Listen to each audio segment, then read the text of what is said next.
Israeli अखबार hearts की ताज़ा तहकीकी रिपोर्ट के मुताबिक गज़ा में जंग के ख़िलाफ़ और कैदियों की वापसी के हक़ में दस्तखती मुहिम में शिरकत करने वालों की तादाद सिर्फ 5 दिनों में 1 लाख से तजावुज़ कर गई है। बुध की सुबह तक ये तादाद 1,10,000 से ज़ायद हो चुकी है।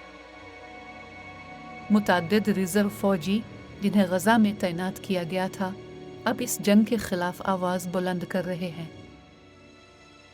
इस एहतजाज के नतीजे में फ़ौज ने गज़ा में लड़ाई के इलाकों में तैनात रिज़र्व फ़ौजियों की तादाद कम करने और उन्हें जारी किए जाने वाले अहकामात को महदूद करने का फ़ैसला किया है। आर्मी चीफ ईएल ज़ामीर ने ऐलान किया है कि वो रिज़र्व एहलकार जिन्होंने एहतजाजी अर्ज़ी पर दस्तखत किए हैं, उन्हें ओहदे से हटा दिया जाएगा।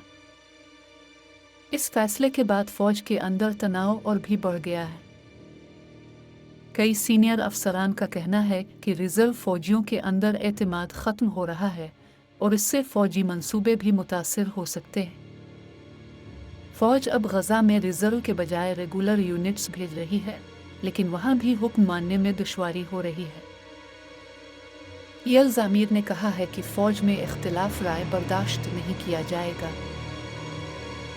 उनका कहना था कि फ़ौज को एहतजाज में घसीटना नाकाबिल कबूल है। उन्होंने दावा किया कि गज़ा की जंग का मकसद इसराइल का दिफा, कैदियों की बाजियाबी और हमास की शिकस्त है। वाज़ेह रहे कि 7 अक्टूबर 2023 से जारी जंग में इसराइल ने तकरीबन 3,60,000 रिज़र्व फ़ौजी गज़ा भेजे।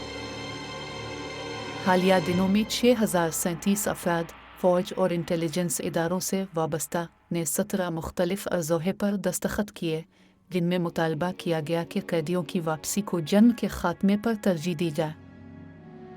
22,500 शहरियों ने भी 10 अर्ज़दाश्तों पर दस्तखत किए, जिनमें वज़ीर आज़म नेतन्याहू पर इल्ज़ाम लगाया गया कि वो ये जंग ज़ाती सियासी मफादात के लिए जारी रखे हुए हैं, न कि कौमी सलामती के लिए।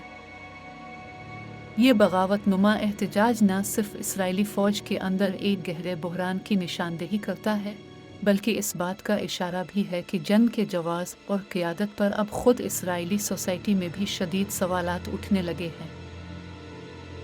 ये वो हकीकत है जो शायद बहुत से लोगों को नागवार गुज़रे, लेकिन सच यही है। अगर आप चाहते हैं कि आइंदा भी आपको ऐसी ख़बरें मिलें जो मीडिया अब से छुपाता है, तो इसी वक्त हमारे चैनल को सब्सक्राइब करें।